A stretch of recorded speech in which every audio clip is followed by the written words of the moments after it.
يا رزاق كلنا مسهلا وبالخير يا فتاح فابتلنا وبالهدى وبالعلم كلنا يا عليم مفضلا اللهم علمنا ما جهلنا وذكرنا ما نسينا اللهم اجعل أعمالنا خالصة لوجهك الكريم وصلى الله على سيدنا محمد وعلى آله وصحبه وبارك وسلم والحمد لله رب العالمين آمين. Alhamdulillah. Amma ba'du. Wassalamualaikum warahmatullahi wabarakatuh. Sidang hadirin hadirat, para muhibbin, teman-teman, kenalan-kenalan, rakan-rakan yang dipilih oleh Allah Subhanahu wa ta'ala. Alhamdulillah. Segala puji bagi Allah yang memilih kita sekali lagi dengan diberikan nikmat taufik untuk sama-sama kita berada di dalam majlis ilmu, majlis zikir. Mudah-mudahan antum semua, kalian semua di dalam rahmat dan redha Allah Subhanahu wa ta'ala. Jadi mari sama-sama kita menjaga niat kita, perbetulkan niat kita, jaga adab-adab dan akhlak-akhlak kita yang zahir dan yang batin. Jaga niat kita daripada niat-niat yang tidak baik. Sesungguhnya Allah Maha mengetahui niat-niat kita. Jadi dengan sebab itu, di dalam majlis ilmu kita kena hati-hati. Dalam majlis ilmu kita kena jaga adab. Majlis ilmu ni dia majlis yang mulia. Bila kata mulia, dia ada adab-adab dia. Jadi penuntut ilmu yang beradab. Okey, Bang Saudara? Okey. Di antara adab dia, jangan bersembang, jangan tidur, jangan berborak, jangan berborak benda-benda yang tak ada hubung kait dengan apa yang kita bicarakan. Kemudian bersihkan hati kita daripada sifat-sifat yang dicela oleh Allah Subhanahu wa ta'ala. Siapa yang beradab, siapa yang berakhlak, dialah yang dimuliakan oleh Allah Subhanahu wa ta'ala. Siapa yang tidak menjaga adab di dalam majlis ilmu zahir maupun batin, dialah yang akan tidak mendapat keberkatan di dalam majlis ilmu. Jadi insya-Allah sambungan kita Allahumma shalli ala sayyidina Muhammad, sambungan kita Minhajul Abidin. Minhajul Abidin.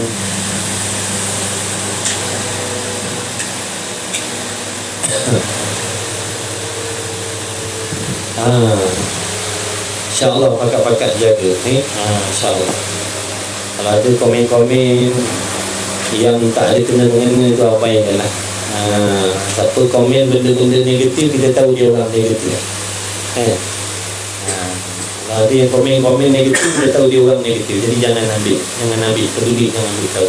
Abaikan. Dia negatif, benda negatif ni mana-mana ada. Mana-mana ada. Jadi jaga diri lah. Jaga diri masing-masing. Siapa berakhlak beradab, dia lah yang untung. Siapa hati yang bersih, dia lah yang untung. InsyaAllah. Baik, kita nak mengaji.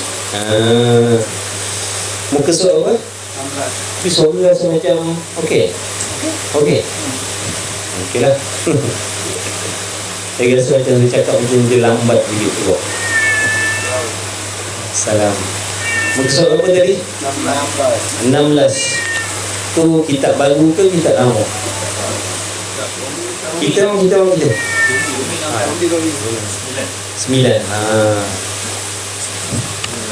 Kitab cetakan awal muka surat 9. Cetakan baru sikit 16. Yang tak ada kitab tak ada bersuat lah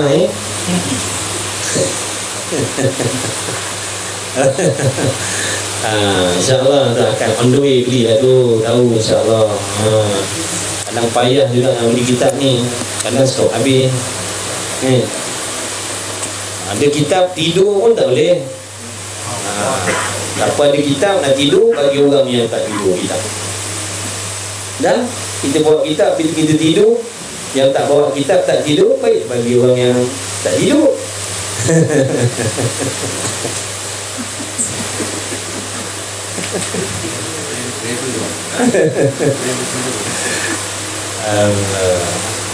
InsyaAllah mujahadah, lawan ambil air sekayung tak ada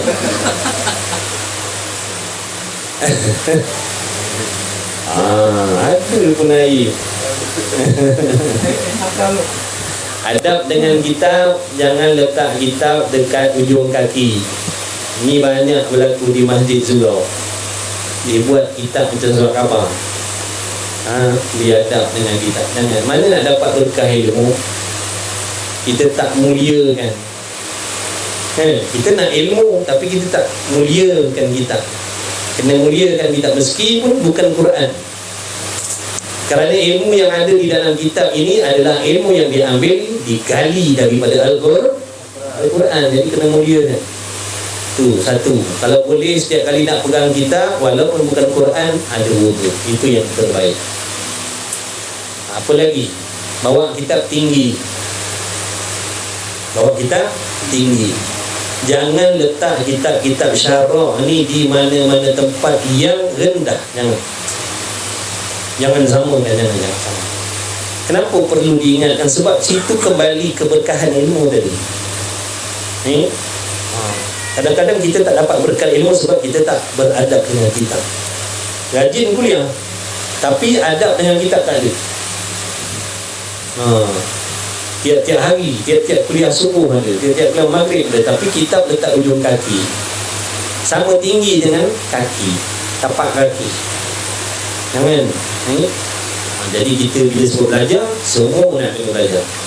Bukan ilmu tu saja kita nak kena ambil tahu, adab-adab belajar pun kena tahu, supaya kita menjadi penuntut ilmu yang mendapat keberkatan.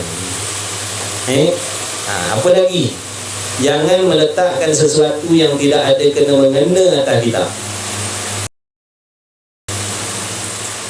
Jangan letak sesuatu benda di atas kitab, kecuali berhajat. Contohnya angin kuat ke, kitab kita nak letak tasbih ke boleh. Tapi kalau tak ada kena-mengena, jangan letak handphone ke, letak rokok ke atas kitab. Ada orang dia buat kitab macam tu, dia buat kitab macam tu, macam tak ada apa-apa. Kitab tu macam buku novel lagi dia buat. Jangan kita belajar. InsyaAllah semua kita nak kena belajar. Mudah-mudahan Allah bagi ilmu yang bermanfaat. InsyaAllah. Kitab penelitian penuntut itu dah dapat belum? Dah order tak? Belum order lagi? Okey, siapa nak order nanti kita wakilkan abang dia. Kitab penelitian penuntut. Kita nak sedikit-sedikit sikit lah, baca 15 minit ke gitu. Mana lama kelamaan nanti kita tahu lah tentang adab-adab penuntut ilmu, ada sikit-sikit lah, InsyaAllah. Kitab pelita penuntut, bukan tepung pelita, jangan salah beli. Qala al-muallif rahimahullah ta'ala wa nafa'ana wa iyyakum bi ulumihi wa bi ulumi masyayikhina fid darain amin ya rabbal alamin.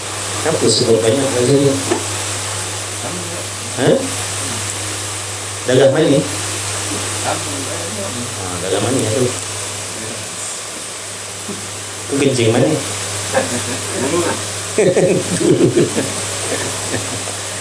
InsyaAllah. Perenggan berapa? Maka inilah maka hasillah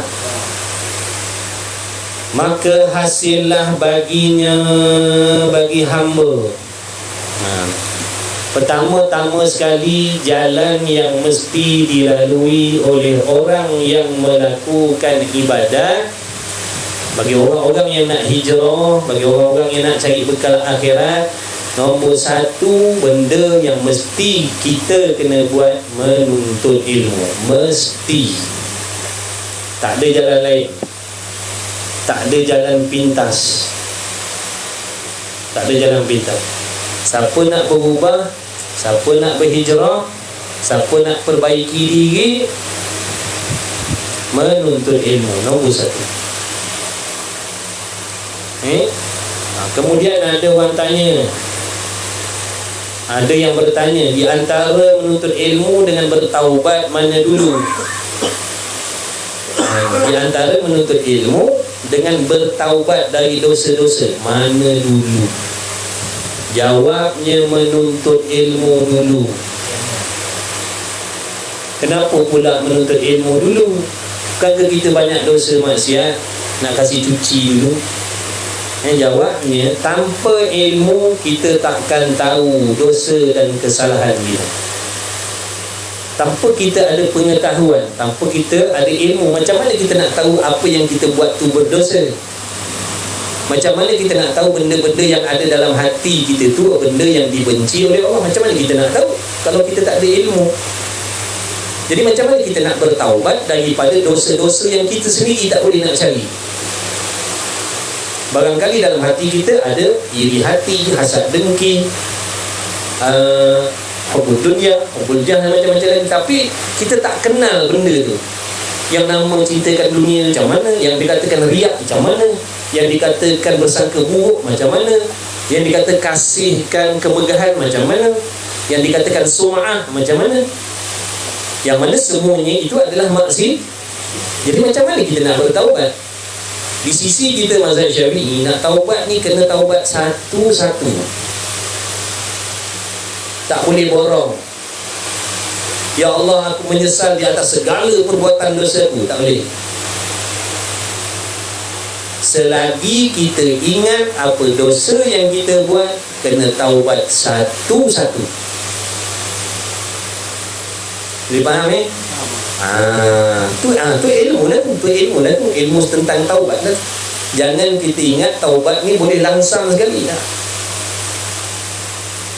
Di sisi mazhab itu kena tafsir satu-satu.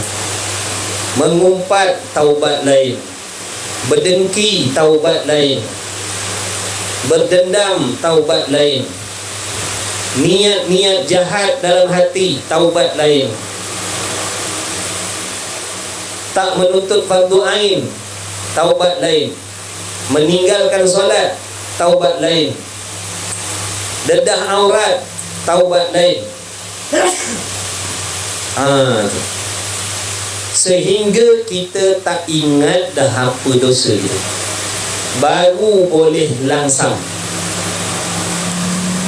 Sehingga kita dah tak ingat lagi apa dosa yang kita buat, baru boleh langsam. Selagi ingat, kena sebutkan satu-satu. Contohnya, saya ada 10 lah, paling kurang ada 10. Hasad ada, sangka buruk ada, riak ada, sum'ah ada. Maknanya dalam taubat saya tu kena sebut satu-satu. Menyesal dengan perbuatan saya berdengki, azam takkan berdengki dah sampai bila-bila. Menyesal kerana berdengki, menyesali perbuatan dengki kita. Ini secara umum lah kita sentuh sikit-sikit. Nanti sampai bab dia taubat, insyaAllah. Menyesal, taubat daripada dengki tadi itu kerana Allah.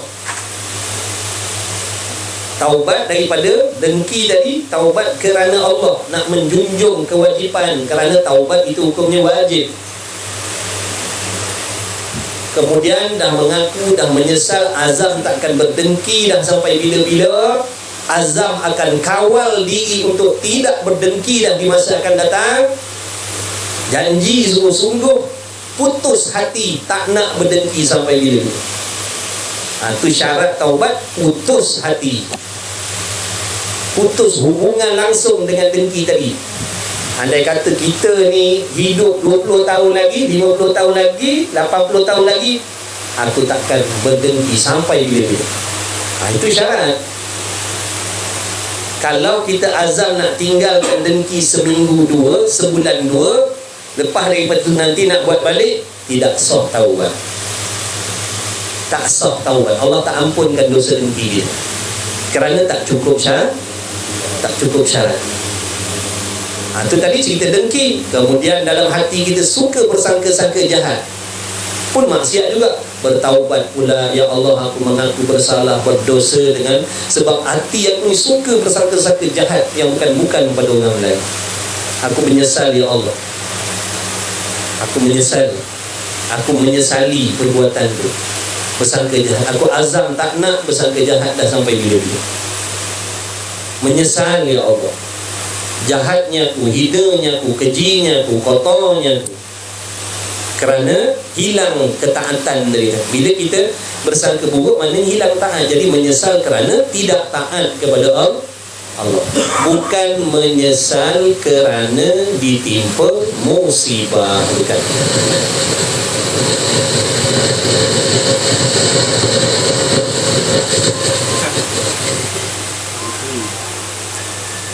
Bukan menyesal kerana ditimpa musibah, bukan. Kalau kita bertaubat, menyesali bukan menyesal kerana musibah yang menimpa dia, itu tak sah taubat. Tak sah. Jadi nanti insya-Allah kita akan sampai bab dia. Itu sebab sebelum bertaubat, kita terlebih dahulu mesti ada ilmu. Mesti ada ilmu. Kalau tak, nanti taubat kita sia-sia.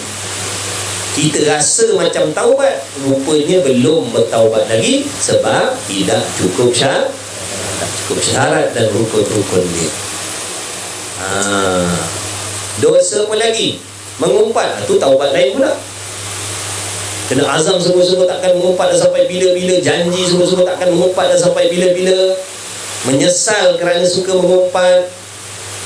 Penyesalan tu mesti Allah tengok, Allah tahu dalam hati kita menyesal ataupun tidak. Kalau buat menangis, buat menangis sedangkan hati tak menyesal, Allah tak terima taubat. Jadi taubat ni bukan benda senang. Taubat ni payah.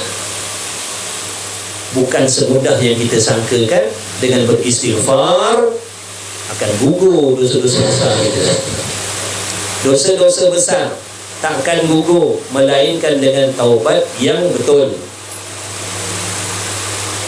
Kalau sekadar istighfar yang kita baca selepas solat, astagfirullah, astagfirullah, astagfirullah, itu zikir taubat, hanya menggugurkan dosa kecil. Dosa besar mengumpat tak gugur. Dosa besar berdengki tak gugur. Dosa besar riak tak gugur. Maksiat hati ni dosa besar, tuan-tuan.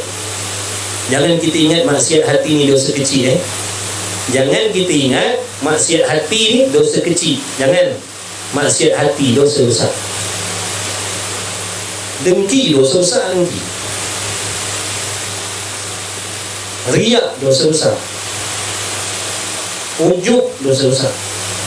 Bukan dengan sebab kita ambil wuduk nanti kan gugur dosa ujub, gugur dosa riak. Dan taubat.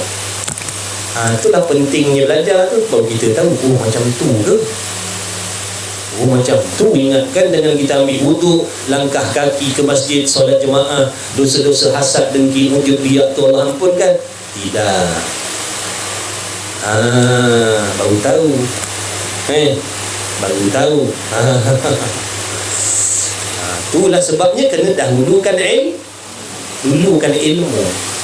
Baru kita tahu, oh begitu, jenis-jenis dosa begini, caranya taubat macam ni. Oh yang nama riak macam ni, oh yang nama ujub begini, yang nama sangka jahat begini. Baru kita dapat cari.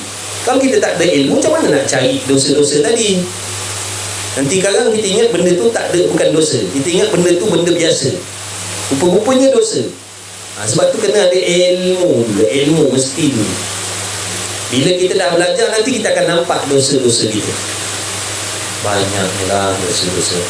Barulah boleh taubat. Sebab dah jumpa cari kotor-kotor tadi tu. Boleh faham Diorang tanya soalan tu baguslah. Taubat dulu ke menuntut ilmu dulu? Menuntut ilmu dulu. Baik.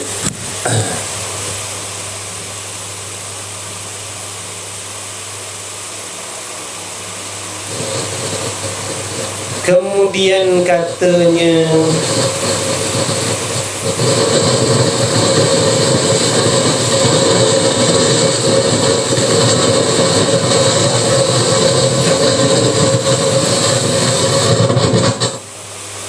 kabel dia tu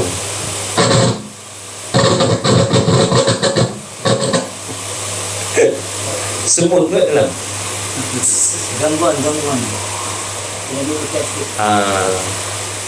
minta maaf ada gangguan.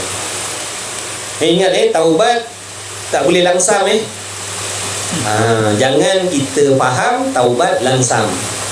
Ya Allah, aku menyesal di atas segala dosa perbuatan aku. Tak boleh. Kena bilang satu-satu, kena menyesali satu-satu. Selama ni kita taubat macam mana? Selama ni yang kita kata kita dah taubat, macam mana taubat? Mantap. Tak jadi. Kena taubat satu-satu, kena sebut satu-satu, kena menyesal satu-satu, kena azam tak buat lagi satu-satu, kena azam kawal diri untuk tidak mengulanginya secara suka hati. Maknanya kalau datang bisikan-bisikan dalam hati daripada waswas syaitan mengajak kita supaya berdendam semula, contohnya, kita lawan, tolak. Dia akan datang bisikan tu untuk kita ulang balik. Betul?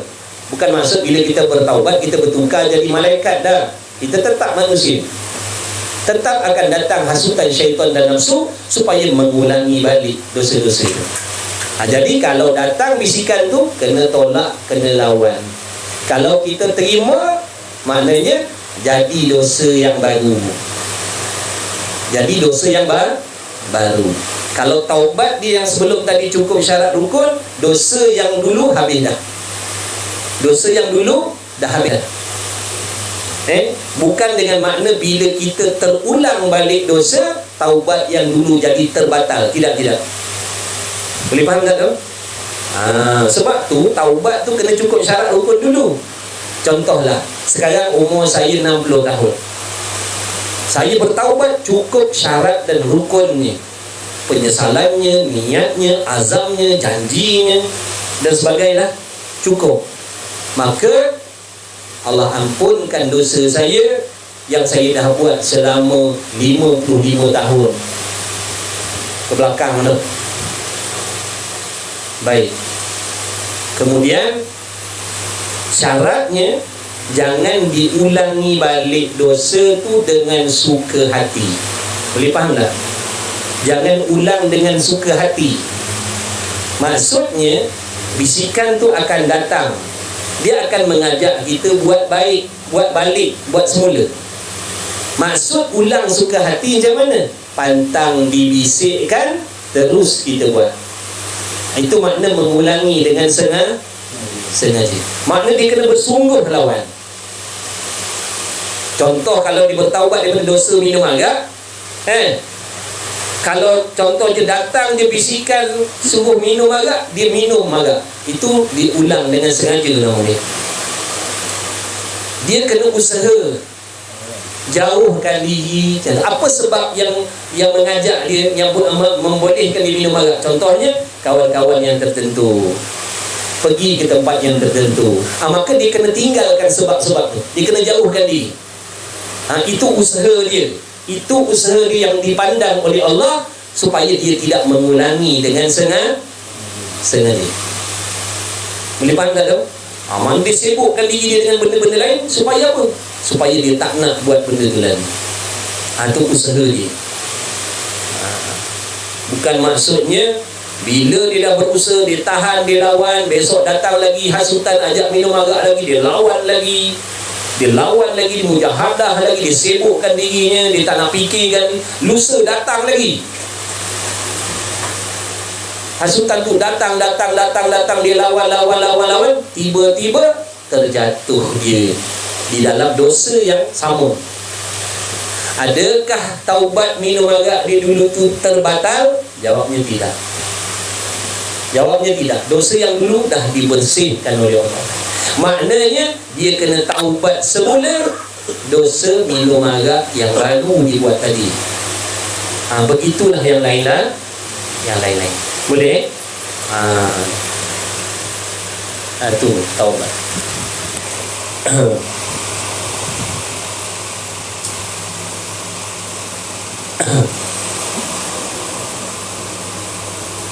Jadi bukan taubat bukan mudah. Orang jahil, kalau kita jahil, kita akan kata taubat tu senang. Taubat susah.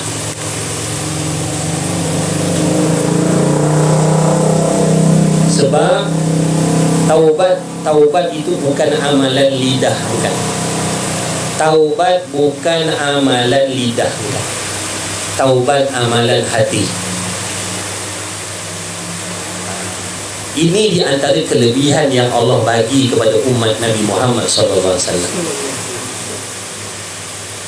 Hanya dengan hati pun boleh menggugurkan dosa-dosa. Maksudnya kalau seandainya dia sakit tenat sampai tak boleh nak membaca, selagi dia waras, dia ada peluang nak bertaubat kepada Allah, sebab taubat ni kelakuan hati. Cuba kita bayangkan kalau taubat tu perbuatan anggota, macam mana nak taubat? Kita dah lumpuh dah, nak taubat macam mana? Kalau seandainya taubat tu perbuatan anggota, contohnya kemalangan, lumpuh kita, macam mana kita nak taubat? Nampak tak tu kasih sayang Allah terhadap umatnya Nabi Muhammad SAW. Allah nak kita ni balik akhirat tanpa ada dosa. Jadi Allah permudahkan. Cukup dengan syarat-syarat yang tertentu dalam hati. Bila ada, dia dipanggil taib. Dia orang yang bertaubat. Alhamdulillah, Allah jadikan kita umat Nabi Muhammad SAW. Bertuah kita. Sangat bertuah kita. Sangat-sangat bertuah kita menjadi umat Nabi Sallallahu Alaihi Wasallam. Sangat-sangat bertuah. Banyak kelebihan yang Allah bagi pada kita yang tidak diperolehi oleh umat yang terdahulu. Itulah kita kena banyak salawat kan? Banyak salawat. Sebab tak terbayar budi baik keberkatan Nabi Muhammad SAW tu, yang kita dapat kelebihan menumpang tuah Nabi kita ni menumpang tuah Nabi Muhammad SAW. Kasih sayang Allah kepada Rasulullah SAW punya banyaknya melimpah sampai umat pun dapat. Lepas tu kita kena selawat banyak-banyak, kena berseronok, bergembira dengan Allah Sayyidina Muhammad, dengan maulidin Nabi SAW. Lahirkan rasa seronok kita. Jadi kerana apa? Kerana Allah datangkan penyelamat. Allah datangkan penyelamat.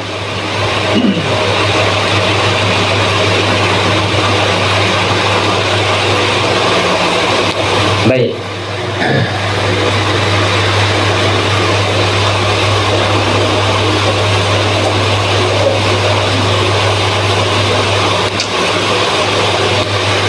Okey, terus.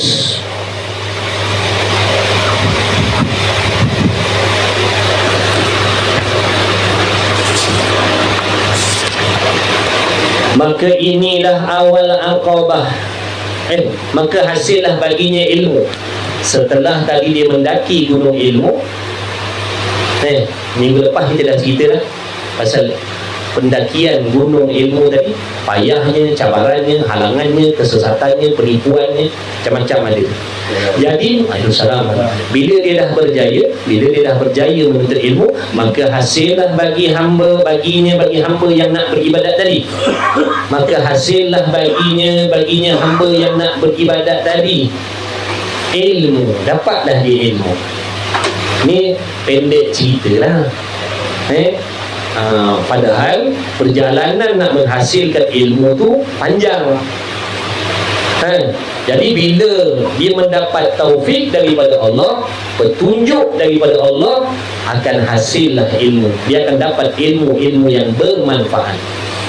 Dia akan dapat ilmu yang bermanfaat. Allah tolong dia daripada menuntut ilmu tadi. Allah tolong dia, Allah bagi kesuburan, Allah jadikan dia istiqamah, Allah jadikan hatinya cinta seronok dengan majlis ilmu, Allah mudahkan kefahamannya, Allah kekalkan ingatannya, Allah bagi, maknanya daripada pertolongan Allah tadi hasillah dia ilmu. Dia terselamat daripada ilmu-ilmu yang menyesatkan. Allah selamatkan dia daripada mendapat guru-guru yang menyesatkan. Itu semua pertolongan Allah lah tu. Pendek ceritanya, dalam perjalanan ilmu tadi, mana-mana hamba yang dibantu, diberi taufik oleh Allah, maka hasillah baginya ilmu. Dan yakin dengan yang gaib. Yakin dengan perkara-perkara gaib, perkara-perkara yang tak dapat dilihat dengan mata kasar. Dengan asbab dia menuntut ilmu, dia jadi yakin walaupun benda itu tidak dapat dilihat dengan mata kepala dia. Itu hasil daripada ilmu yang dia belajar. Hasil daripada ilmu yang dia belajar.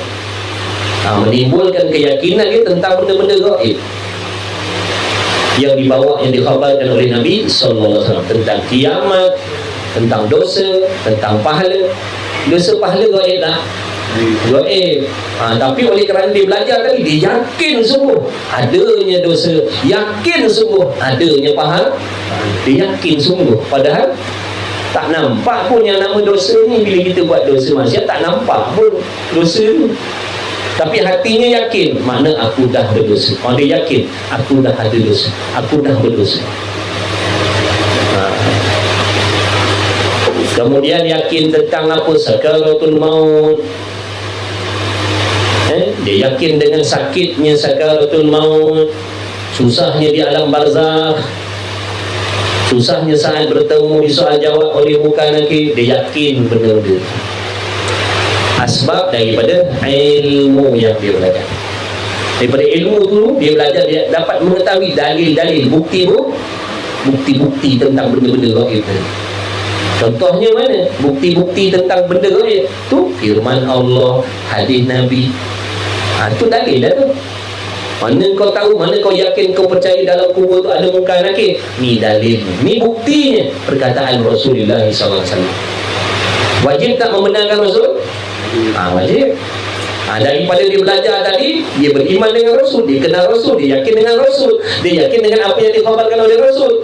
Bila dia beriman dengan Rasul, di antara faedah daripada itu, dia yakin dengan perkara gaib. Itu faedah pula daripada dia beriman dengan Rasul tadi. Dan iaitu bahawasanya baginya Tuhan yang esa. Dia yakin adanya Tuhan yang memiliki diri. Dia ada sekutu baginya. Dia tak berbolak-balik dah, hatinya tak berbolak-balik dah. Dia pegang sungguh, yakin sungguh, jazam sungguh adanya Tuhan. Walaupun dia duduk dalam keadaan susah sedahsyat mana sekalipun, tetap dia yakin adanya Allah. Dia duduk dalam masalah yang sebesar apa pun, tetap dia yakin adanya Allah Ta'ala. Walaupun doa-doanya tidak dikabulkan, tetap dia yakin adanya Allah. Walaupun tidak datang bantuan dan pertolongan daripada Allah kepadanya, tetap dia yakin mesti adanya Allah. Itu hasil keyakinan tadi daripada ilmu yang dia belajar. Ilmu yang dia belajar. Kemudian dia yakin baginya ada Tuhan yang esa. Apa maksud esa? Ketunggalan. Dia yakin bahawasanya Allah itu esa, tunggal, satu, tidak berbilang-bilang. Tuhan itu satu, tidak berbilang-bilang zatnya, tidak berbilang-bilang sifatnya, tidak berbilang-bilang perbuatannya. Tiada syirik pada zat Allah, tiada syirik pada sifat Allah, tiada syirik pada perbuatan Allah. Hasil faedah daripada ilmu tauhid yang dia belajar. Sebab tu kena ngaji tauhid. Sebab tu wajib ngaji wajib ngaji tauhid, wajib ngaji sifat 20 tu. Jadi siapa-siapa yang tak belajar lagi, belajar sifat 20, wajib ngaji sifat 20. Wajib ngaji sifat 20, jangan tak ngaji sifat 20. Ngaji sifat 20.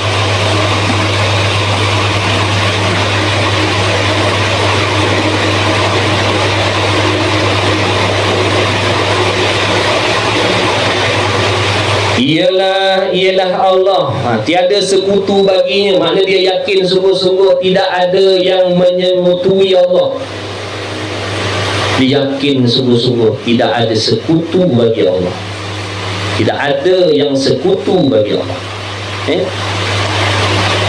Nak tahu tentang Allah, nak yakin pada Allah, ngaji ilmu tauhid.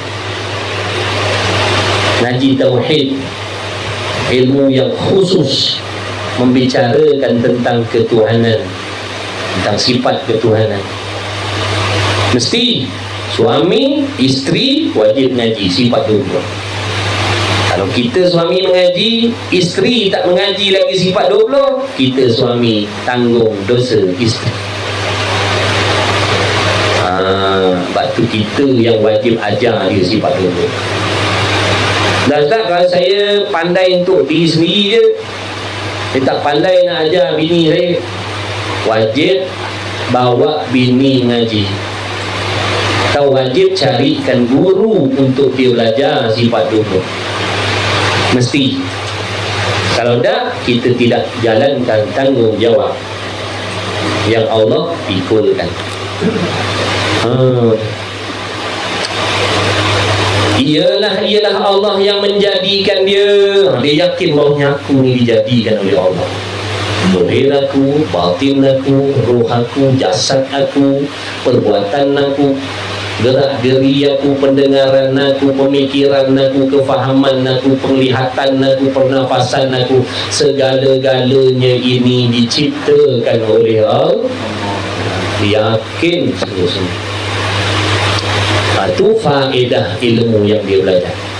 Itu faedah ilmu yang dia belajar. Kalau tak belajar, macam mana nak dapatkan keyakinan yang macam tu? Kalau tak belajar, macam mana nak dapatkan keyakinan tentang benda-benda gaib yang macam tu? Bukan boleh tengok.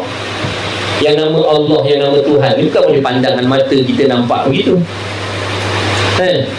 Bukan boleh sentuh, bukan boleh pegang. Tapi nak kena yakin. Macam mana? Ilmu, mengaji lah. Ngaji. Ialah Allah yang menjadikan dia. Kita wajib yakin ni, Allah yang jadikan tubuh badan kita, Allah yang jadikan pakaian kita, Allah yang jadikan jari jemari kita, Allah yang jadikan bulu-bulu roma kita, Allah yang menjadikan roh kita, Allah yang menjadikan pernafasan kita, Allah yang menjadikan perkataan kita, Allah yang menjadikan penglihatan kita. Ni mustahil kita boleh tengok kitab, boleh nampak huruf-huruf ni kalau tidak diperbuat oleh Allah. Semua ni af'alullah.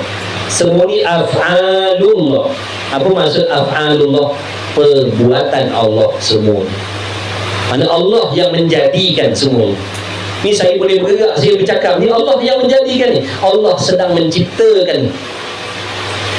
Bukan tenaga dalam badan saya ni.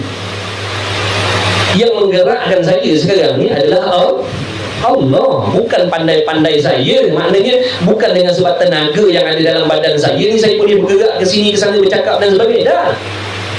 Waktu kena ngaji akidah. Kalau tak, nanti kita perasan ni semua perbuatan kita. Bila kita perasan ni perbuatan kita, timbul sombong, timbul ujub, timbul riak, nak orang puji, nak orang hormat. Sebab apa? Kita pandang ini semua hasil usaha tu.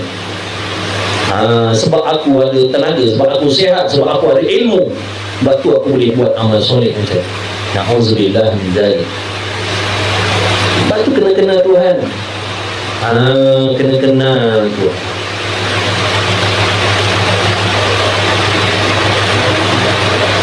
Walaupun nampak zahir, tapi hakikatnya yang menjadikan pergerakan saya ini siapa?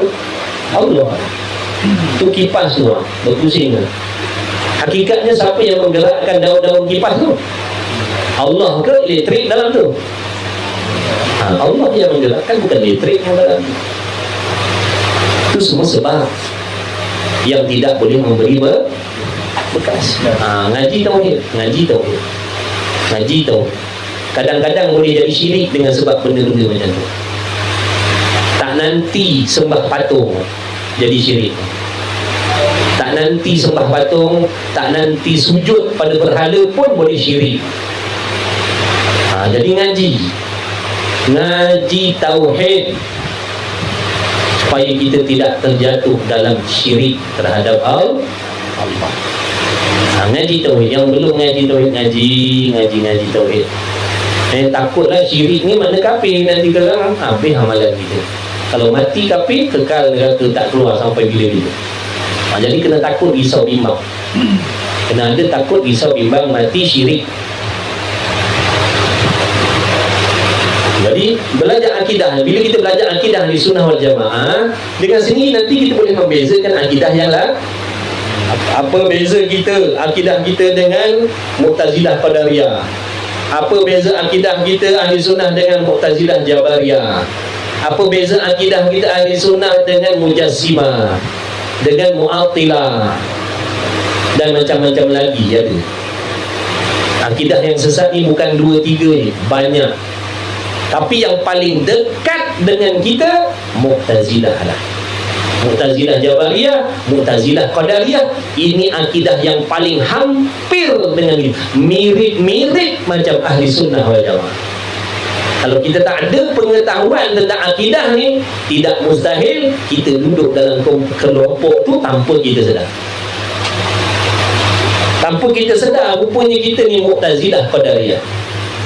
Tanpa kita sedar, kita rupanya akidah kita bukan ahli sunnah, akidah kita Mu'tazilah Jabariyah. Sebab dalam banyak-banyak akidah yang menyimpang tu, yang paling dekat dengan kita dua ni, Qadariyah, Jabariyah, Mu'tazilah, paling dekat. Jadi kalau kita tak belajar, kita tak perasan. Tak belajar, tak perasan.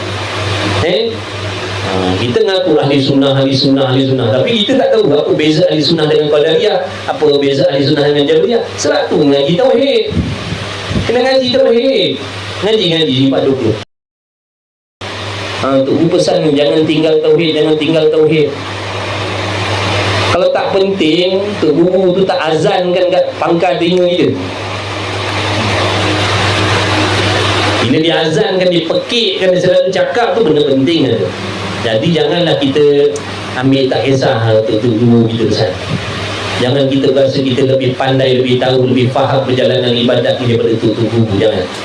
Sebab itulah adab nak jadi murid, kita kena yakin yang guru tu ilmunya benar, yang guru tu boleh menyampaikan kita kepada Allah. Itu adab menuntut ilmu. Kenapa kena letakkan keyakinan bahawasanya guru kita tu tak peduli siapa dia, bila kita jadikan dia guru, kita niat dia tu adalah guru kita, makna kita kena yakin yang dia boleh membimbing perjalanan ibadat kita sehingga kita dapat redha Allah Subhanahu wa taala. Kerana seandainya kita tidak yakin demikian, kita akan mengabaikan nasihat dia. Kita akan abaikan nasihat dia. Guru kata jangan tak mengaji tauhid ni, kita ada. Contoh, alah, aku semayang juga tak mengaji tauhid, aku semayang juga. Maknanya nampak tak ke? Itu tanda-tanda dia tidak meyakini, dia tidak mempercayai apa yang gurunya nak sampaikan, nak bimbingkan tadi. Maka jadilah dia murid yang tidak beradab.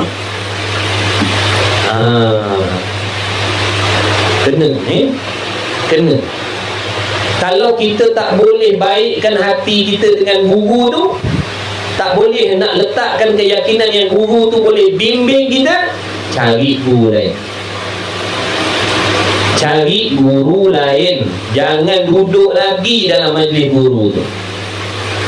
Sungguh. Sebab tu saya pesan, siapa yang berkenan belajar boleh duduk, yang tak berkenan boleh cari guru lain. Bukan sombong tak, tidak ada faedah kalau kalian duduk dalam di sini. Tak ada faedah. Kalian tak akan dapat faedah dan berkah ilmu, kerana ada benda yang tak baik dalam hati kalian terhadap guru tadi. Boleh faham tak tu? Contohnya dalam hati kita ada meremeh-remehkan guru. Kita kata alah ni sembang tu. Contohlah, Allah tahu tak hati kita macam tu? Jadi yang memberi berkah siapa? Guru ke Allah? Sebab tu tak dapat berkah. Allah tahu ada benda tak elok dalam hati kita.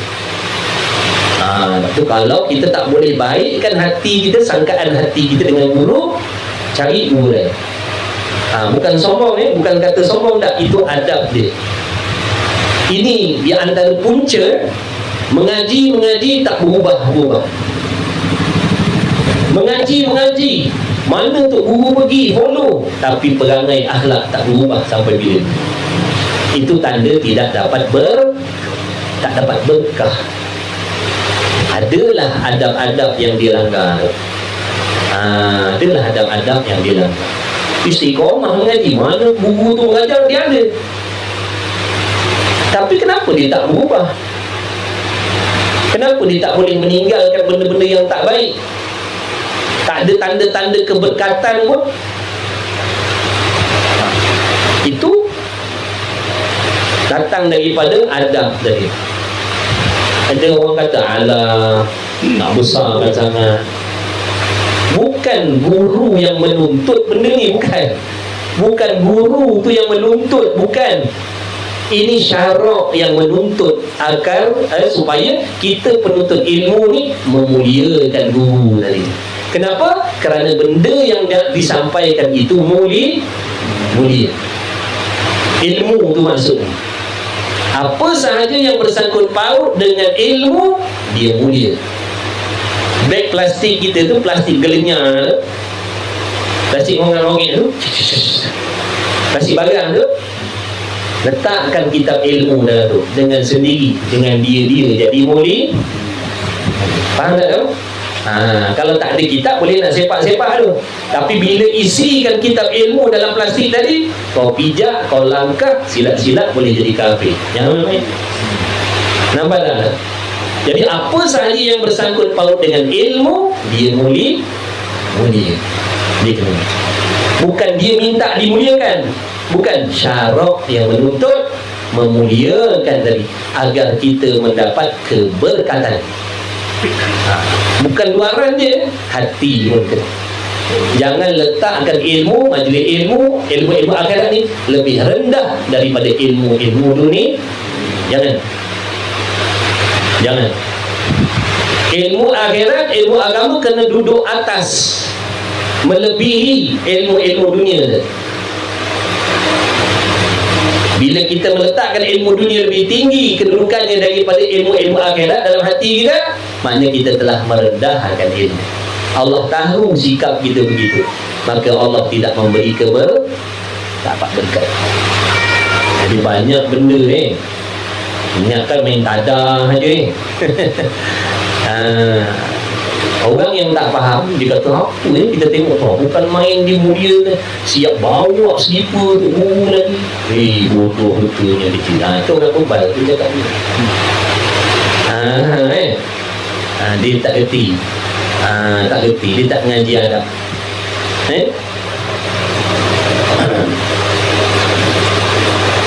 Itu cerita pasal keberkatan. Nak dapat berkat ilmu, kena jaga adab lah. Nak dapat faham, rajin ngaji. Nak dapat faham, rajin ngaji, rajin ikut, rajin dengar, boleh faham. Tapi berkat belum tentu. Sebab berkat kembali kepada adab. InsyaAllah. Ialah Allah yang menjadikan dia dan yang memberi nikmat atasnya ni. Kita ni nikmat apa yang kita dapat? Nikmat apa lagi yang kita nak dustakan? Ni sekarang ni kita duduk aman damai, nikmat. Udara segar, nikmat. Cahaya, nikmat. Cuba kita bayangkan kalau gelap ni. Nak tahu benda tu nikmat tak nikmat bila benda tu hilang. Baru tahu. Ni kita buat tak kisah je dengan cahaya ni. Contohlah, kita buat tak kisah je, macam tak ada harga je cahaya ni. Tiba-tiba gelap. Kacau bila lah kita. Pecah kaca kita. Baru tahu besarnya nikmat cahaya yang diberi oleh Allah. Ni duduk ni, nikmat ni. Kita rasa tak ada apa-apa pun, macam tak ada nilai je duduk ni. Cuba sakit tengok, ada orang 10 tahun, belas tahun tak boleh duduk, terbaring, baru tahu besarnya nikmat duduk. Itu nikmat. Jadi bayangkan berapa banyak nikmat Allah bagi. Bercakap selesa. Cuba Allah bagi sakit mulut kita, sakit tekak kita, selesa tak nak cakap. Baru tahu betapa besarnya nikmat boleh betul. Semua tu pertolongan Allah. Ni melihat, boleh kita melihat dengan senang melihat. Cuba sakit mata kita, cuba Allah gabungkan mata kita. Baru tahu betapa besar nikmat melihat tadi. Pendek katanya, Allah Ta'ala ni Tuhan yang menjadikan kita dan yang memberi kepada kita pelbagai jenis nikmat. Makan rasa sedap, makan nasi ayam rasa nasi ayam, makan sate rasa sate, makan canai rasa, itu nikmat. Banyaklah nikmat Allah Ta'ala bagi. Nikmat ni, nikmat menuntut ilmu, nikmat menuntut ilmu, nikmat boleh mengerjakan solat, macam-macam.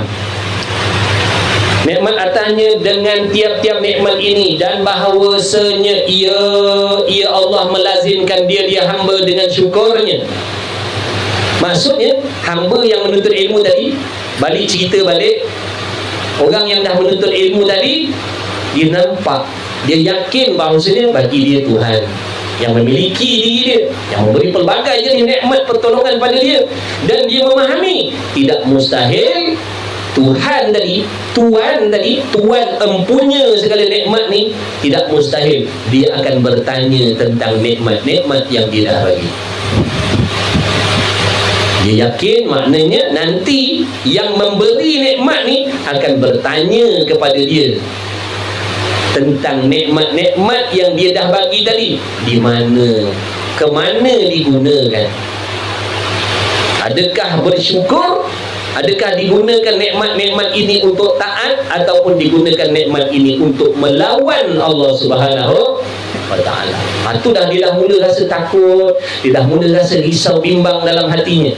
Sebab dengan ilmu tadi, dia dah nampak betapa banyaknya dia telah mengkufuri nikmat Allah. Itu semua daripada ilmu. Selama ni Allah bagi aku sihat, sepatutnya aku taat, tapi aku gunakan sihat untuk melupakan akhirat. Besar salah. Selama ni Allah bagi aku sihat, tapi aku gunakan sihat untuk mencari dunia pagi petang siang malam, membelakangkan ibadat, tak ambil peduli tentang akhirat. Mana aku dah salah guna nikmat sihat yang Allah bagi. Nikmat muda yang Allah dah bagi. Dulu muda aku lagu, dulu muda aku buat benda macam-macam. Muda tu nikmat. Nanti Allah akan tanya, mana kita habiskan masa muda kita? Allah akan tanya. Itu di antara soalan yang akan ditanya di padang mahsyar. Di mana kita habiskan usia muda kita? Ke mana kita gunakan usia muda kita? Akan tanya. Jadi hamba tu tadi yang yakin dengan Allah, dia akan jadi takut, jadi gerut, jadi risau, jadi bimbang. Bagaimana nak menjawab persoalan-persoalan tu nanti daripada Tuhan yang dah memberi pinjam nikmat-nikmat ni? Dia akan tanya balik. Dan bahawasanya ia Allah melazimkan dia dengan bersyukur. Allah mewajibkan kita bersyukur. Allah bagi nikmat ni bukan bagi saja, Allah suruh kita bersyukur. Apa maksud syukur? Apa erti syukur? Mengucap Alhamdulillah, bukan. Itu memuji, belum bersyukur. Tak semestinya orang tu puji, dia syukur. Tapi orang yang bersyukur, itu tanda dia memuji Allah. Apa maksud syukur? Menggunakan nikmat itu kepada perkara yang Allah redha. Itu nama syukur. Sekarang ni Alhamdulillah, dengan taufik Allah, dengan rahmat Allah, Allah tolong kita semua malam ni. Sekarang ni Allah tolong kita mensyukuri nikmat sihat. Jadi sekarang ni kita gunakan sihat kita hati dengan jadi ilmu. Allah bantu kita gunakan nikmat pendengaran, mendengar surahan ilmu. Allah bagi kita pertolongan menggunakan mata, melihat kitab-kitab, melihat jalan nak pergi ke majlis ilmu. Betul? Itu nama syukurlah tu. Syukurlah tu. Jadi alhamdulillah, Allah yang memberi taufik, kita bersyukur. Boleh gunakan nikmat ni kepada perkara yang Allah suruh. Baru kata syukur. Lawannya kufur. Contohnya sekarang kita gunakan telinga kita untuk mendengar benda haram. Namanya kufur nikmat pendengaran. Kita gunakan lidah kita bercakap benda haram, kufur nikmat penutur. Kita type benda jahat-jahat, kita type benda tak elok, perkataan yang jahat-jahat dengan niat yang jahat-jahat, kufur nikmat jari.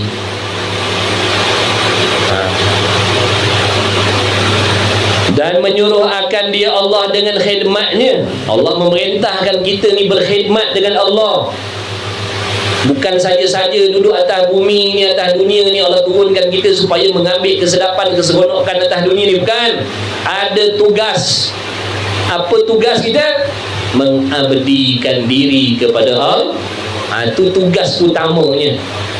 Yang kata berseronok tu sambilan. Itu sambilan, bukan itu tujuan hidup. Tapi kita dah terbalikkan.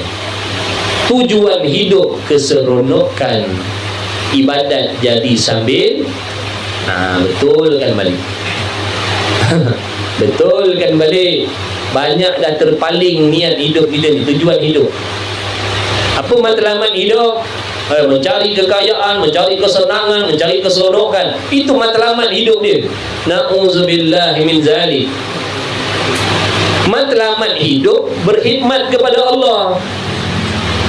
Itu matlamat hidup kita.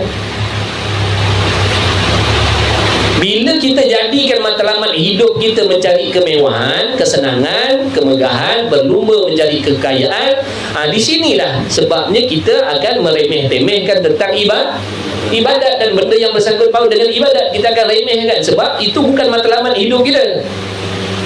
Matlamat hidup kita nak kaya, nak mewah, nak orang pandang, nak orang sanjung, nak orang hormat, nak orang puji, takut orang benci. Jadi matlamatnya dah lari. Matlamatnya dah lari, tujuan hidupnya dah lari. Padahal tujuan hidupnya mana ni? Khidmat kepada Allah. Berkhidmat kepada Allah. Itu matlamat hidup. Tujuan hidup mengabdikan diri, iaitu mengikut segala suruhan Allah dan menjauhi segala tegahan Allah.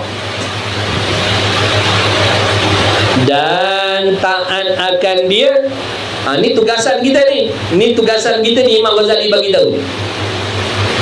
Imam Ghazali bagi tahu ni melalui jalan cerita hamba yang nak beribadat tadi. Bila dia belajar, dia tahu dia ada Tuhan yang maha hebat, yang maha kuasa, yang maha sempurna, yang bagi macam-macam jenis nikmat pertolongan, yang menyelamatkan daripada pelbagai jenis kesakitan, kebinasaan. Jadi Tuhan tu juga, Tuhan tu juga, Tuhan tu juga, yang memilih kita tu juga, yang memerintahkan kita supaya berkhidmat dengan di tempat dulu awal kitab. Allah Ta'ala kata apa? Anallah, aku ni Allah, fa'budu, taklah kamu mengabdikan diri. Aku ni Tuhan kau, hendaklah kau mengabdikan diri kepada aku. Jadi mengabdikan diri kepada Allah ni perintah Tuhan yang memberi kepada kita pelbagai pertolongan. Allah nak tolong kita macam-macam. Kalau Allah tak tolong, susah kita nak cari makan. Macam mana nak berbini, nak beranak kalau Allah tak tolong? Boleh? Boleh berbini, beranak kalau Allah tak tolong? Berharta boleh? Ada duit kena beli SP. Kalau Allah tak tolong, boleh ada duit kena beli SP. Boleh ada penjen, boleh ada gaji, boleh ada jawatan. Tak boleh. Ke kita tak sedar benda-benda? Ke kita pandang tu semua usaha kerja kita? Allah yang bagi. Mustahil kita dapat jawatan tu bukan Allah yang pilihkan untuk kita. Betul? Mustahil kita boleh dapat gaji yang begitu jumlahnya kalau tidak ditentukan oleh Allah. Segala-galanya bersangkut paut dengan Allah. Cuma hati kita yang lupa, yang leka, yang lalai, memandang diri kita sendiri.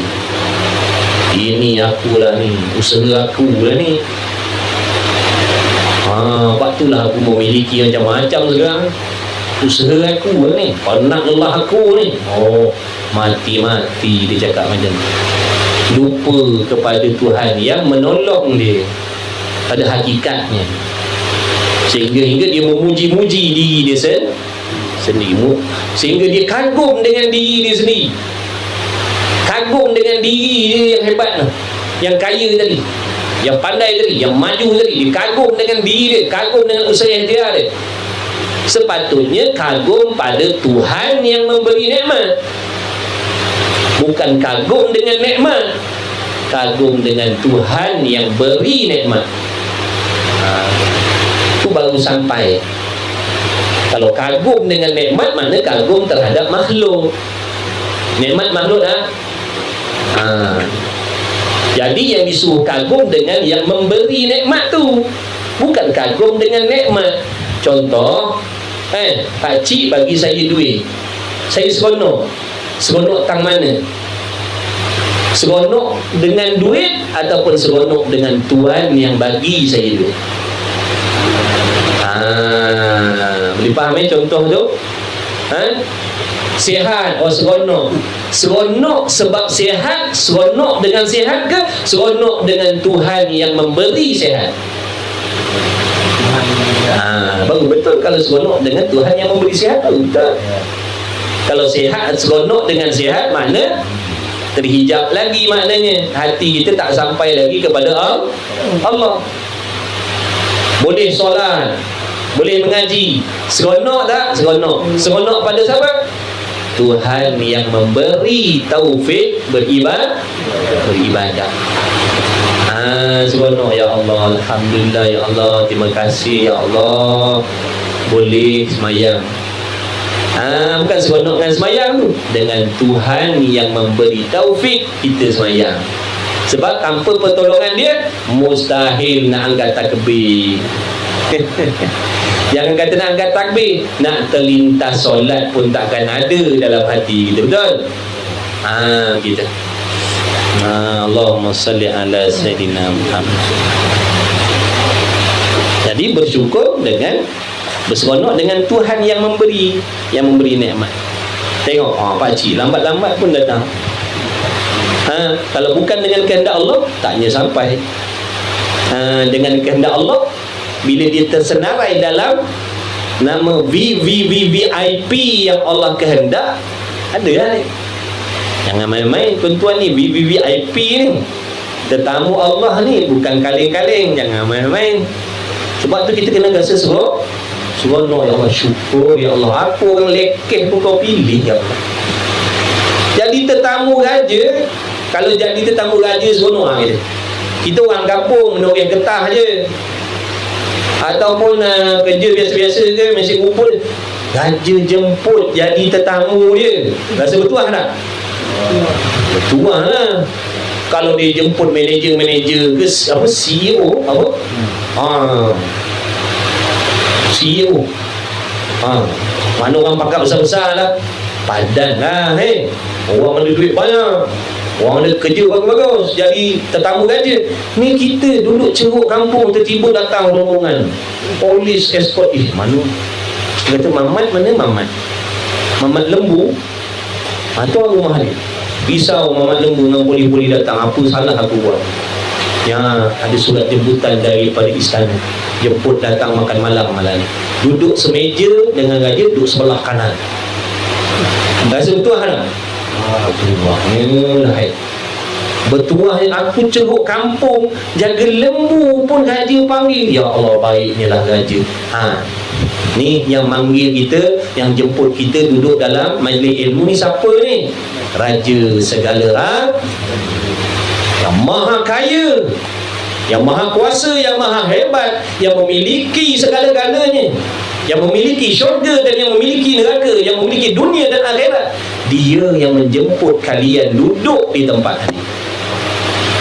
Sebab tu Nabi bersabda, yang maksudnya barang siapa yang duduk di dalam majlis zikir, majlis ilmu, mereka itu adalah tetamu Allah, kata Nabi SAW. Nabi takkan kata begitu melainkan wahyu Allah. Makna Allah pesan, makna Allah wahyukan kepada Rasul, bagi tahu umat mana-mana mereka yang duduk dalam majlis ilmu, mereka tetamu aku, kata Allah. Ibaratnya begitu. Adakah kita tak rasa bertuah? Kita bukan orang baik. Kita banyak dosa, banyak maksiat, banyak leka, banyak lupa. Yang Allah suruh kita langgar, yang Allah larang kita buat. Tapi masih lagi Allah sudi panggil kita jadi tetap. Nampak tak kasih sayang Allah tu? Allah tak pilih bulu. Pemurah hanya Allah. Kalau sifat pemurah Allah tu macam saya, macam kita, orang yang lawan kita, memang kita tak jemput dah, minta ampun dah, walaupun sebelah rumah, betul? Dah kau musuh aku, buat apa aku nak jemput jadi tetamu, betul tak? Yang baik-baik, ya aku akan jemput. Jauh pun aku akan pergi jemput, maksudnya sebab baik, taat pada aku. Yang aku cakap diikut, yang aku tak nak dijauhkan, panggil. Tapi ni yang sebelah rumah ni, kita suruh dia tak nak, yang kita larang dia buat, menyerap hati perut kita, betul? Nak panggil dia datang majlis, minta ampun lah, memang tak panggil lah jawabnya. Tu kalau sifat Allah macam kita, memang muka saya dan kita ni memang takkan terpilih lah. Betul ke tak? Kan kita banyak langgar perintah Allah. Kan banyak benda yang Allah suruh kita tak buat, yang Allah larang kita buat. Kalau Allah tu sifat ni macam kita, memang kita ni takkan dipilih. Tak layak nak duduk dalam majlis yang begitu mulia di sisi Allah. Dan tentu Allah Ta'ala akan jemput orang soleh-soleh ni, orang soleh-solehah, bertakwa ni.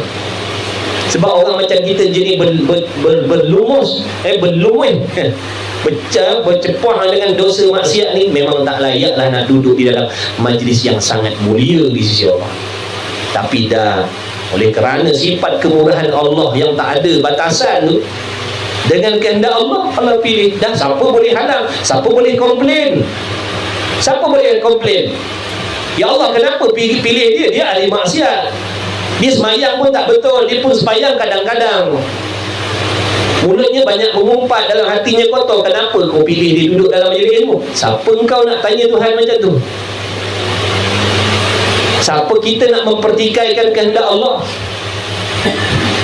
Nampak tak tu? Jadi sifat Tuhan ni, dia tak peduli siapa. Dia nak, dia pilih. Sejahat apa pun dia akan panggil. Tapi kalau dia tak mahu, kau sebaik mana pun budi pekerti kau takkan dijemput oleh Allah.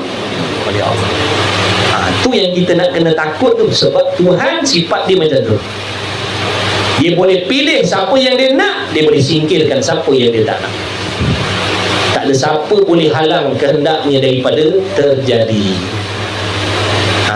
Tak ada siapa boleh arahkan Tuhan. Ya Allah, kau mesti buat begini, jangan buat begitu. Siapa kita? Tu sifat Tuhan. Sebab tu kita kena takut. Sebab dia jenis macam tu. Dia jenis tak peduli sesiapa. Kau anak Pak Imam, kau anak Pak Lebay, dia tak nak pilih kau takkan dapat. Kau penyamun, penyangat, pejudi, pezina, tapi dia nak selamatkan kau akan selamat. Tak ada siapa boleh bangkang kehendak. Jadi dalam keadaan begitu, mujur kita ni, mujur sangat-sangat kita ni, pendosa ni, mujur sangat Allah pilih. Jadi kita kena rasa, ya Allah, betapa bertuahnya lah aku kau pilih. Padahal aku ni tak layak nak duduk dalam majlis yang macam ni, ya Allah. Ini majlis orang baik-baik ni. Malaikat penuh ni, tuan-tuan. Malaikat penuh ni. Tempat ni sedang dikerumuni malaikat ni. Seperti apa yang Nabi khabarkan, bukan bohong. Satu tempat yang mana dikerumuni oleh malaikat, makhluk Allah yang mulia, yang tak ada buat dosa maksiat. Tiba-tiba kita pun duduk sekali. Padahal kita tahulah jahat diri kita ni. Nampak tak? Rasa bertuah lah. Kena hadirkan rasa, ya Allah, bertuahnya tu. dia rasa seronok. Bila rasa bertuah, rasa seronok, nanti Allah akan panggil lagi, insya-Allah. Allah akan pilih lagi sebab Allah tengok hamba-Nya seronok dengan pilihan Allah. Dia maknanya dia menghargai. Dalam sekotor-kotor diri dia, Allah pilih dia. Tiba-tiba dalam hatinya rasa tak ada apa-apa Kalau duduk dalam parti-parti hari-hari keramaian yang bangsa dunia, dia rasa megah, rasa kagum, rasa seronok, rasa bertuah. Tapi bila Allah letakkan dia duduk dalam majlis ilmu, dia rasa biasa je, tak ada apa hebat. Itu sebab Allah akan singkirkan kita nanti. Sebab tak rasa bertuah dengan panggilan Allah Ta'ala. Ulama duk bagi tahu kena rasa seronok. Makna macam orang tak hargai lah. Kau kotor. Ni tadi mamat lembu tadi. Kau kerja kau tak hebat. Tiba-tiba raja undang duduk dalam majlis raja, kau terima kasih pun tidak. Agak-agak nak panggil lagi tak tu? Bangsa tak sedar ke diri, tak tahu nak berterima kasih, agak-agak kena undang lagi. Tak ada lah. Jadi kita ni yang kotor, yang hina ni Allah pilih. Kena syukur, ya Allah, terima kasih. Harap-harap lain kali kau pilih lah lagi. Macam tu. Takut, ya Allah, lain kali kau tak jemput dah tu. Risau kalau lain kali kau tak panggil dah tu, kau tak jemput dah tu, kau singkirkan dah tu. Sedangkan yang Allah jamuan Allah dalam majlis ni, jamuan apa yang Allah jamu. Kalau majlis raja-raja di istana tadi, dia jamu dengan makanan minum yang lazat-lazat, yang mewah-mewah, yang sedap-sedap. Sini Allah jamu dengan apa? Allah jamu dengan redha-Nya, Allah jamu dengan keampunannya, Allah jamu dengan hidayahnya, yang tak boleh nak dinilaikan harga. Alhamdulillah. Syukur sangat-sangat. Alhamdulillah, ya Allah. Maka dihilangkan daripada, nampak tak? Maka dihilangkan daripada aku nikmatnya. Jadi maknanya kalau aku tak bersyukur, Allah akan hilangkan nikmat tu daripada aku. Dan dirasa, makna diberi rasa akan dia kekerasannya dan siksanya. Mana kalau aku kufur terhadap nikmat-nikmat yang dibagi, aku tak berterima kasih, aku tak gunakan kepada benda yang Allah suruh, nescaya nanti aku akan mendapat azab siksaan Allah. Ni Allah Ta'ala ni lemah lembut Allah ni yang kita dapat ni. Sifat lemah lembut Allah kepada kita. Kita jahat-jahat, tak semayang, tak begini pun Allah bagi kita macam-macam. Betul? Itu lemah lembut Allah atas diri kita. Tapi jangan sampai Allah menzohirkan kekerasan dia. Jangan kita tertipu. Maknanya kata ulama, saya pernah dengar kata ulama, jangan kamu tertipu dengan sifat lemah lembut Allah sehingga kamu tidak mensyukuri, sehingga kamu tidak memperdulikan larangan-larangan dia. Aku tak semayang, tak apa, okey je, beres. Makan kenyang, beli bisnes maju, okey je. Jangan tertipu dengan lemah lembut Allah. Jangan terlupa dia ada bersifat dengan sifat yang lain, iaitu mana? Dia maha keras. Dia bersifat dengan kekeras. Tu sekarang ni yang berlaku di Palestin tu, itu Allah nak menzohirkan kekerasan dia. Tu Allah nak menzohirkan kekerasan dia. Nampak tak? Supaya kita takut, supaya kita gerun.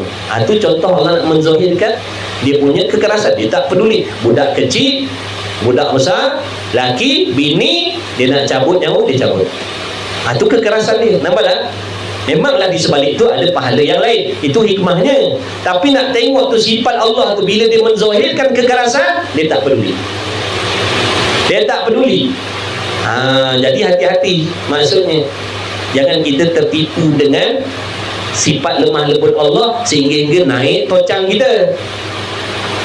Tahu naik tocang? Sehingga naik tocang. Aku tak semayang, tak apa, okey je, beres je. Maju je perniagaan, ramai je orang datang, projek lulus banyak lah. Padahal Allah suruh tak buat. Hati-hati, jangan sampai dia menzohirkan kekerasan dia, takkan tertanggung nanti, tak terpikul nanti, tak terbawa nanti. Jadi hamba yang takut kepada, yang mengenal Allah, yang mengetahui sifat Allah, dia akan takut. Sebab tu kena kenal Tuhan supaya takut. Dia kalau sayang macam mana, tapi kalau dia benci macam mana pula.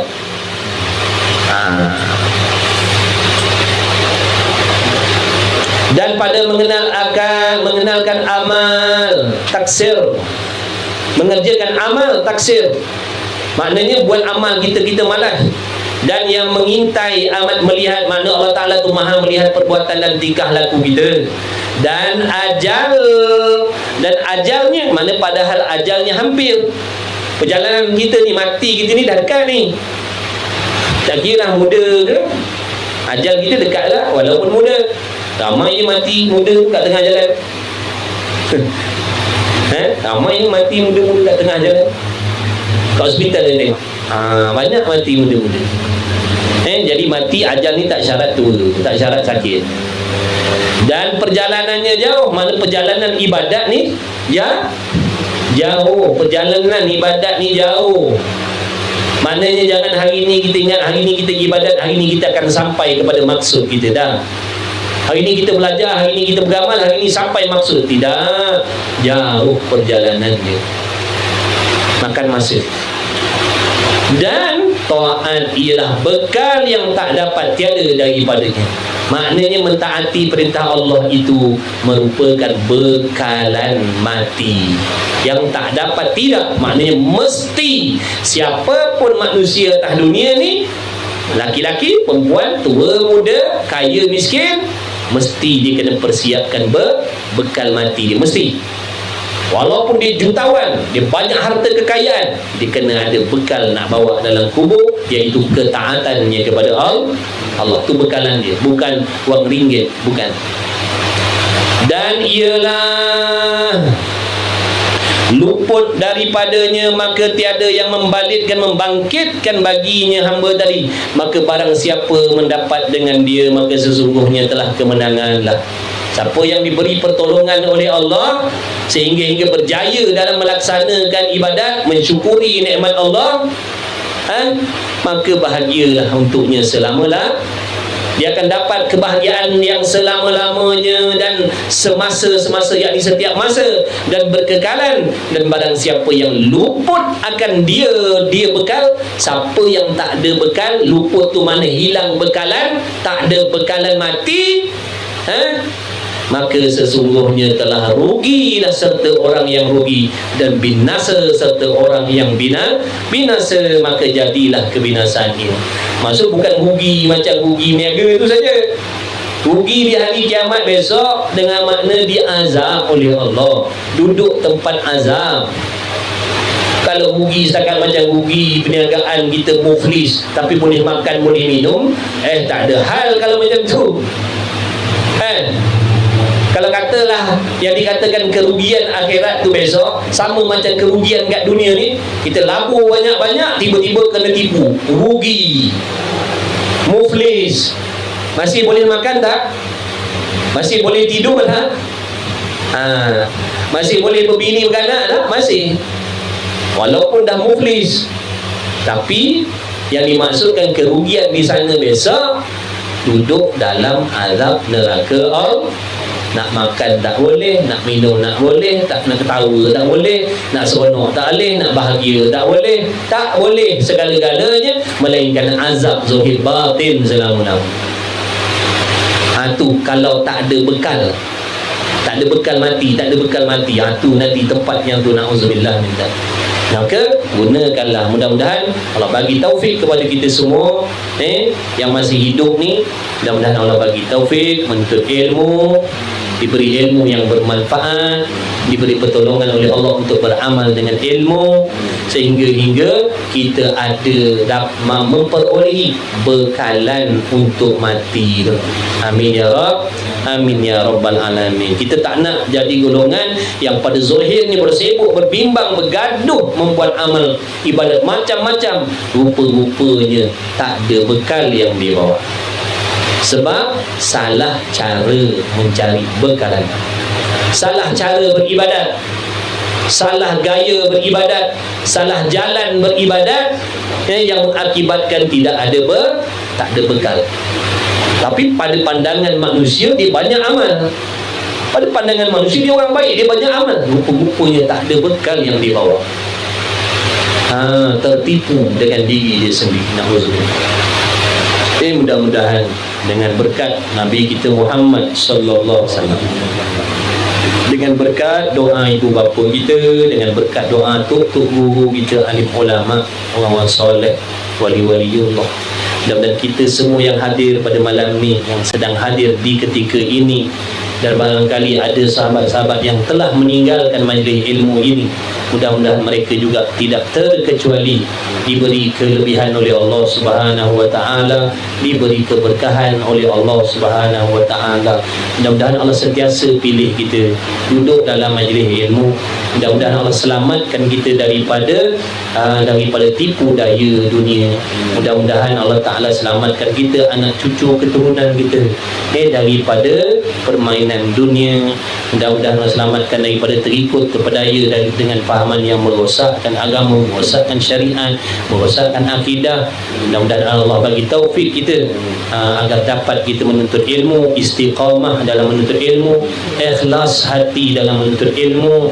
Mudah-mudahan Allah bagi taufik untuk kita membersihkan hati kita daripada penyakit-penyakit yang dibenci oleh Allah, dan menghiaskan hati kita dengan segala sifat-sifat yang terpuji di sisi Allah Subhanahu wa taala. Mudah-mudahan seandainya adalah ganjaran pahala dan kebajikan daripada majlis kita malam ni, mudah-mudahan Allah persampaikan kepada almarhumah ibu bapa kita, contohnya ada yang dah pergi, adik-beradik kita, kawan-kawan kita, kenalan-kenalan kita, muslimin muslimat, mukminin mukminat, mudah-mudahan Allah persampaikanlah dengan rahmat Allah Subhanahu wa taala. Mudah-mudahan kita semuanya direzekikan oleh Allah husnul khatimah.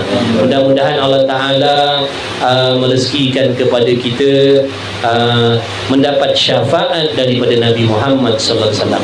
Mudah-mudahan kita semua nanti direzekikan oleh Allah dapat meneguk heningnya, dinginnya air telaga Kautsar Nabi Muhammad sallallahu alaihi wasallam. Mudah-mudahan kita Allah Taala masukkan ke dalam syurga, masuk bersekali dengan Nabi Muhammad sallallahu alaihi wasallam dan orang-orang soleh dan alim ulama yang bertakwa. Mudah-mudahan amin ya rabb, amin ya rabbal alamin. Bismillahirrahmanirrahim. Alhamdulillahirabbil alamin. Wassalatu wassalamu ala Rasulillah. Allahumma rabbana fa'na bima 'allamtana, rabbana 'allimna alladhi ma yanfa'una, rabbana faqih ahlana wa qurabati lana fi dinina ma ahli qutri wa thawraka wa sallallahu ala sayyidina Muhammad walhamdulillahirabbil alamin. Qabbalallahu.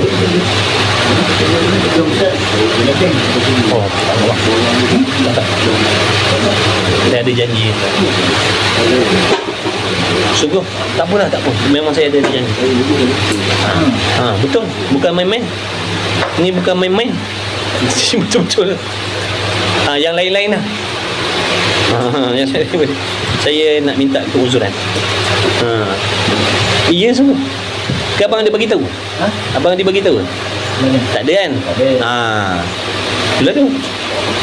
Tapi memang ada ni. Memang saya nanti insya-Allah. Boleh selamat rehat semua. Terima kasih semua. Selamat malam, selamat rehat dalam rahmat redha Allah semua. Mudah-mudahan dapat berkah insya-Allah. Terima kasih semua. Barakallahu fikum, jazakumullahu khairal jazak. Jumpa lagi insya-Allah, ada rezeki nanti jumpa lagi. Mudah-mudahan. Amin ya rabbal alamin. Allah Baman, jom Baman. Malana maulan siwa Allah. Alhamdulillah. Aduh.